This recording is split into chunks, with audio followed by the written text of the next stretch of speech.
Boa noite, amigos da Rede CNT. Estamos de volta para mais um Jogo do Poder. Hoje recebendo aqui o presidente da Associação dos Magistrados do Paraná, Frederico Mendes Júnior. Mas antes de começar o bate-papo com o Dr. Frederico, nós vamos a Brasília com José Marcelo para as notícias da semana.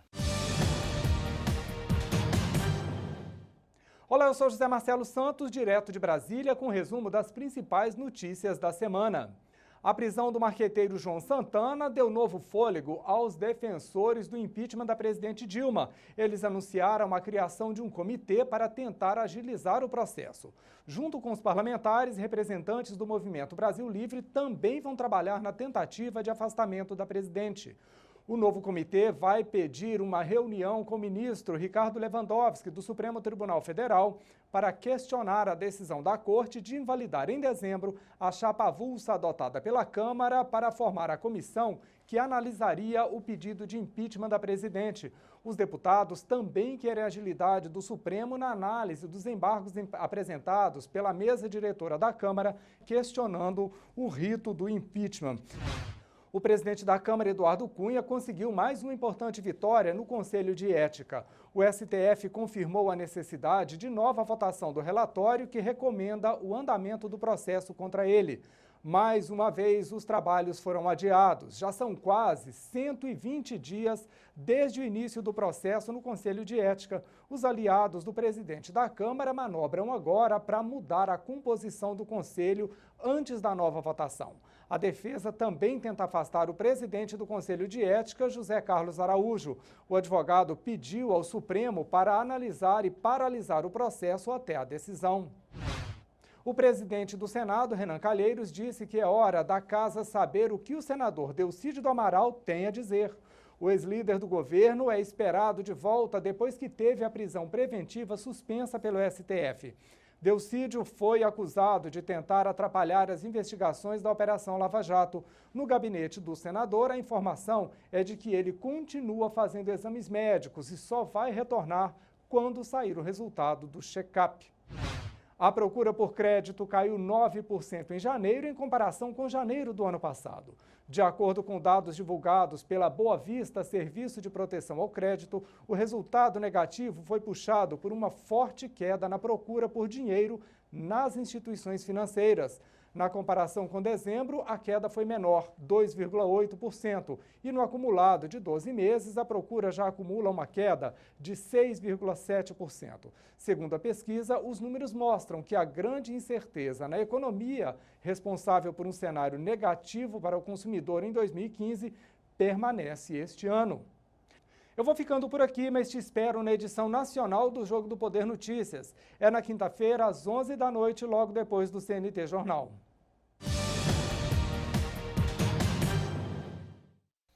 Voltamos aos estudos da Rede CNT para a sequência do Jogo do Poder de hoje, recebendo o Dr. Frederico Mendes Júnior, presidente da Associação dos Magistrados do Paraná. Bom, no dia 15/2/2016, os paranaenses todos e os brasileiros, né, porque o jornal circula no Brasil todo, se depararam com a matéria no caderno das contas públicas, aspas, em dezembro de 2015, salário médio de magistrados foi de R$ 103.600, fecha aspas. Eu até escrevi um comentário no Jogo do Poder que eu achava injusta a manchete, porque quem olhou na banca a manchete, quem olhou, deu uma passada no tablet, no celular, né, ou no computador, só na manchete, saiu dizendo, pô, esses magistrados do Paraná, dá licença, R$ 103 mil de salário de média, né, é um absurdo completo e esse tipo de manchete de fato não contribui em nada com o fortalecimento da nossa democracia, que depende das nossas instituições. Bom, o que são esses R$ 103 mil, afinal de contas? Realmente a matéria ela não informou, sabe? Ela pegou alguns dados ali e deturpou. São dados que estão no portal de transparência do Ministério Público, do Poder Judiciário, e que todo cidadão pode acessar. E ela pega um mês específico, onde houve um pagamento de um passivo que o Estado tinha com parte desses servidores públicos, e coloca aquele mês como se fosse a remuneração total desses servidores, desses magistrados, desses promotores de justiça. Nós não temos segredo quanto à remuneração dos magistrados, dos promotores. É uma boa remuneração, considerando o Brasil, e necessária. Necessária para que você tenha os melhores quadros na magistratura, pessoas capacitadas, aquele aluno que ficou em primeiro lugar na universidade, que ele não fique seduzido pela iniciativa privada e tope vir para o serviço público. Hoje, um magistrado no Paraná, ele recebe bruto R$30 mil. Bruto? Bruto. E esses R$30 mil chega para ele com mais ou menos 40% de descontos. Ele recebe líquido quanto? Recebe líquido hoje na faixa de R$19 mil, R$18 mil. Salário ruim? Não. Salário muito bom, mas que é necessário para que você tenha bons quadros na magistratura. E essas pessoas na iniciativa privada estariam recebendo muito mais. Só que por vocação, por ter exemplo familiar ou pessoas próximas, por ideal, resolveram optar por essas carreiras típicas de Estado. E não é só a exclusividade da magistratura. Hoje, nas carreiras de Estado, os vencimentos são muito parecidos. Magistratura, Ministério Público, delegados, procuradores, defensores. Essas carreiras elas foram se equiparando ao longo do tempo e é tudo muito parecido. Um sistema remuneratório que é nacional, outro problema... Que é vinculado ao salário dos ministros do Supremo Tribunal Federal. Supremo. Então, quer dizer, o Supremo Tribunal Federal é quem dá as diretrizes dessa remuneração. Supremo Tribunal Federal, CNJ. A reportagem, ela trata o Estado do Paraná como se fosse uma ilha. Olha, isso aqui só está acontecendo no Estado do Paraná. É no Estado do Paraná que é assim. Não é verdade. Isso é no Brasil inteiro o mesmo sistema remuneratório. Se você pegar todos os meses do ano, você vai ver que a remuneração do magistrado é sempre essa que eu te falei. Uma boa remuneração, recebendo ali na faixa de 18, dependendo do nível da carreira, 18, 19 ou 20 mil reais líquido por mês. É o que recebe também os juízes federais, é o que recebem os juízes do trabalho, é o que recebem os procuradores da República, os promotores. O Sérgio Moro ganha esse salário aqui. Ganha esse salário. É o sujeito que está aí ajudando a passar limpo esse país, fazendo um papel brilhante nesse momento no Brasil. Eu acho que ele ganha pouco. Pois então, olha só. E é que o referencial é sempre baixo, né? Quando você pega para fazer essas comparações, é uma comparação injusta, uma comparação odiosa, porque são trabalhos diferentes, cada um com as suas características e virtudes. Eu acho injusto que um trabalhador rurícola receba a remuneração que recebe hoje.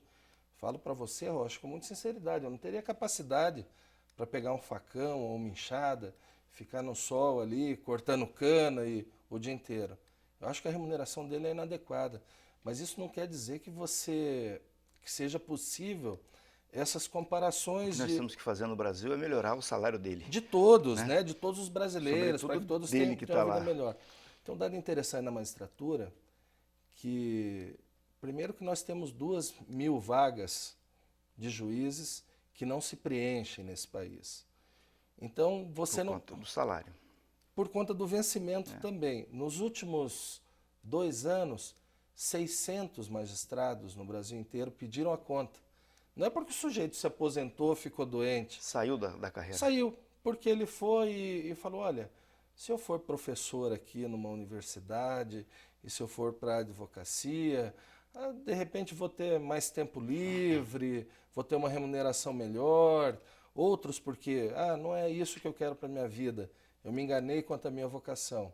Mas o fato é que se fosse tão bom assim, se fosse esse paraíso que se fala, descrito aí na matéria, esses exageros todos, essas 600 pessoas não teriam ido embora. O sujeito que se formou em primeiro lugar na sua turma, que passou aí anos estudando, teria ficado, né? Bom, eu vou ter que interromper e chamar um intervalo. Na sequência, eu gostaria de voltar e, vamos dizer assim, decodificar esses 103 mil aqui, porque de fato foi o que faltou na matéria. O jornal não deu aos leitores a oportunidade de estabelecer um senso crítico sobre essa questão. Perfeito. Daqui a pouquinho, depois dos comerciais.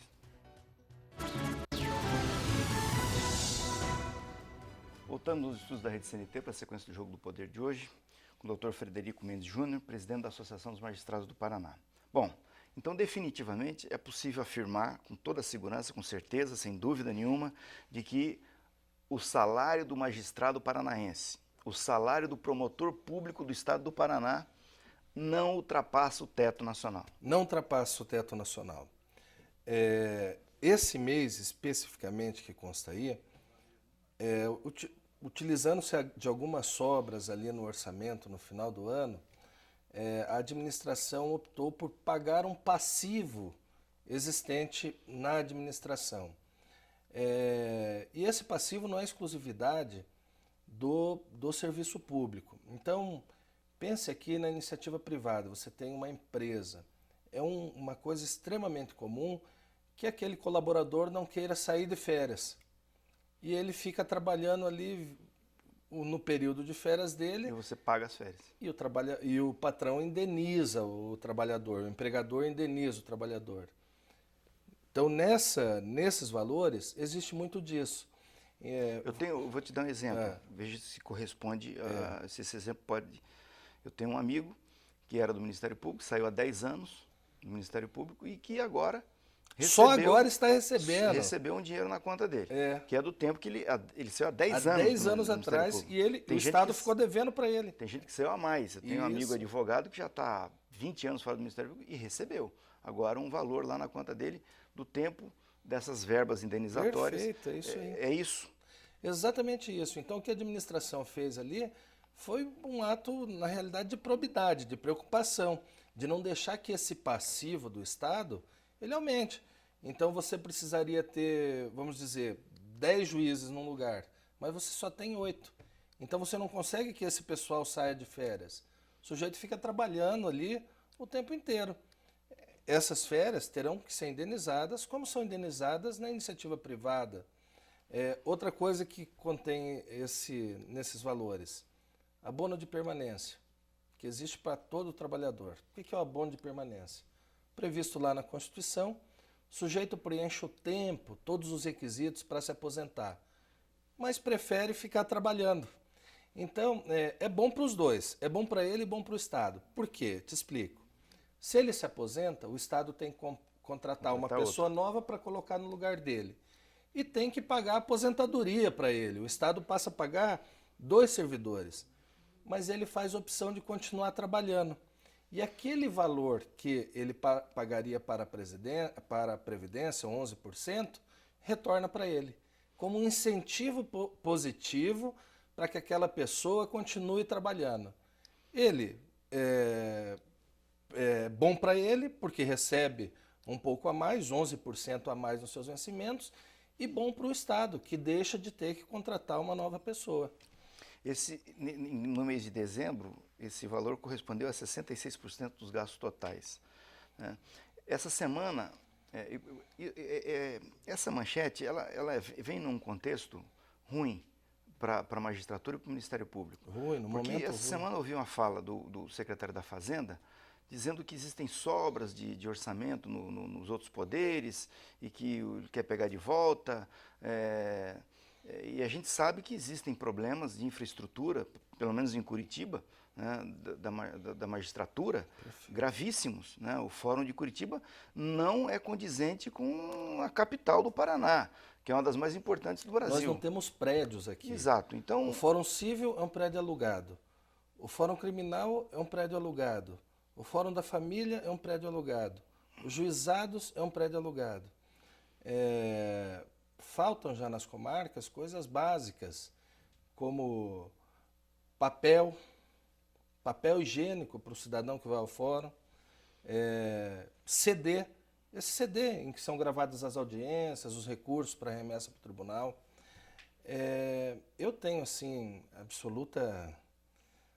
absoluta certeza, e posso afirmar, já estive participando da administração do tribunal há alguns anos atrás, há uma preocupação com a boa gerência dos recursos no Tribunal de Justiça, há uma preocupação em não se deixar criar dívidas, criar um passivo, se criar precatórios para que o Estado tenha que pagar mais para frente. A nossa dívida de precatório ela é gigantesca. Se você pegar a dívida de precatórios de todos os estados brasileiros, dá muito maior que o PIB da maior parte dos países aqui da América Latina. Então, será que o ideal é continuar protelando essas dívidas, jogando isso aí para frente? Eu ouvi um argumento a respeito disso que eu achei, ele é sedutor. Né? Você fala, mas os juízes estão recebendo sem precatório, para eles não tem precatório. Né? Aí, realmente, o argumento é sedutor. Eu pergunto, mas é razoável os juízes do Paraná entrarem com uma ação judicial contra o Estado do Paraná para ficar recebendo seus vencimentos? O interessante é que nós estamos falando da forma de gerir os recursos. Quando a justiça, o tribunal, paga esse passivo aos seus servidores e aos seus juízes, porque essas férias nesse mês... E aos membros do Ministério Público também? Também. Essas férias nesse mês, elas não foram indenizadas somente para os magistrados e para os promotores. Elas foram indenizadas para os magistrados, para os promotores e para todos os servidores do judiciário. O servidor que eu digo ali, o auxiliar de cartório, o analista, o oficial de justiça, aquele que tinha, por exemplo, férias acumuladas e não pôde gozar alguns anos atrás, esse também recebeu indenização. Então, a matéria não faz nenhuma ressalva a isso e ela surge no momento em que se vota no Congresso Nacional um PL, que é o PL 3123. Sim.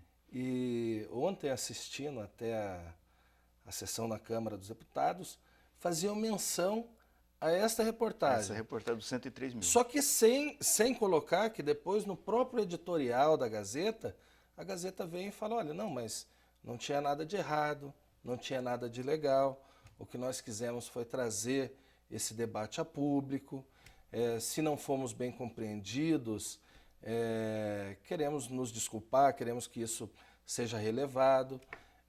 Não coloca a explicação, o direito de resposta que nos foi concedido administrativamente.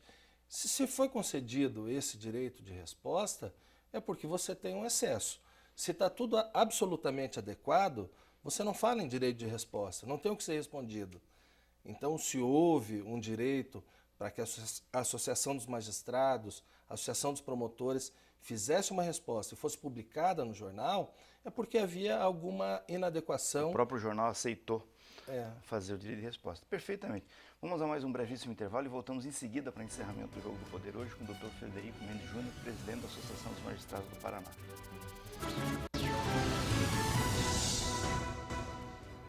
Voltamos ao Jogo do Poder, para a sequência do bate-papo com o Dr. Frederico Mendes Júnior, presidente da Associação dos Magistrados do Paraná. Bom, para encerrar o tema esse assunto da matéria, quando se refere aos R$ 103.600 de dezembro de 2013, a matéria refere que parte disso é o 13º e o abono de férias. Aí diz, aspas, entretanto, esses dois pagamentos não seriam suficientes para causar a diferença. A rúbrica inclui ainda gratificação natalina, antecipação de gratificação na serviço extraordinário, substituição de pagamentos retroativos, além de outras dessa natureza. Pelo alto número de gastos diferentes contabilizados, juntos, é impossível saber pelos dados o que causou esse aumento. Bom, diante dessa dúvida, ela poderia ser sanada acessando ao site do tribunal, aos dados que estão lá? Perfeitamente. Lá estão todos os dados, estão explicados. Previamente a essa reportagem, foram dadas explicações sobre o que havia acontecido. A Procuradoria-Geral da Justiça, quando procurada sobre, olha, eu quero que você me explique esses gastos, ela explicou um a um o que eram esses gastos e que propositadamente foram omitidos ali no momento de se colocar aquilo no papel. E acho que a manchete ela acaba criando uma verdade, uma realidade que não existe, né? E acaba colocando em risco, pense aqui comigo, na maior parte das 170 comarcas do estado do Paraná, você tem ali um promotor de justiça e um juiz, que convive ali o dia a dia com aquelas pessoas, que exerce esse papel de instituição contra-majoritária ali naquele lugar. E essas pessoas daí passam a ser olhadas diferentes no supermercado, se coloca, quem sabe, em risco a própria segurança desses juízes, desse promotor, porque é capaz que algum desinformado vá acreditar que o sujeito perceba isso por mês. Sabe que a gente até brinca, né? Quando surgiu isso aí, e nos pequenos grupos, o pessoal falou, poxa, agora? O bandido vai acreditar que isso aí é verdade, vai vir atrás de mim aqui e tal. Eu falei, rapaz, eu não estou muito com medo do bandido, estou com medo da minha mulher, porque ela vai me pedir explicação de onde está esse dinheiro todo, e estou com medo dos parentes, Rocha. Vai aparecer primo e pedindo dinheiro emprestado. Né? Mas é uma pena, foi assim, realmente foi lamentável. E depois você pode fazer todas as explicações necessárias que você não consegue redimir o estrago, reparar o estrago que foi feito. Nós não temos problema nenhum em falar da nossa remuneração. Nossa remuneração é nacional. Em São Paulo, recebe o mesmo que nós, no Rio de Janeiro, em Brasília. E a nossa remuneração é essa, algo em torno de R$20 mil líquido por mês. É um bom salário? Excelente, é um bom salário, que vem junto com todas as responsabilidades do cargo, com todas as limitações que o cargo impõe. E as responsabilidades são de decidir a vida a liberdade e o patrimônio. A vida, o patrimônio das pessoas. Mas o fato é que mesmo com essa remuneração, só com essa remuneração por si, nós não conseguimos preencher todos os cargos que existem no país, de promotores, de juiz. Nós não conseguimos evitar a debandada dessas pessoas da magistratura, do Ministério Público. Me diga uma coisa, vamos dar uma boa notícia para o jurisdicionado curitibano. Eu entrevistei o Dr. Paulo Vasconcelos aqui no programa um tempo atrás, e ele me fazia uma referência sobre o início do Fórum de Curitiba. Dias atrás eu vi alguma coisa na imprensa, não me detive para ler, mas havia lá um ato de assinatura de alguma coisa a respeito disso. Como é que está essa situação? Olha, é uma das prioridades que a administração atual tem considerado, é essa, de fazer a construção do centro judiciário ali no AU. Então, construir um prédio para o Fórum Civil, construir um prédio para o Fórum Criminal. E já passou da hora. Curitiba é uma das poucas capitais do Brasil em que o judiciário acaba não tendo sede própria e acaba vivendo de aluguéis.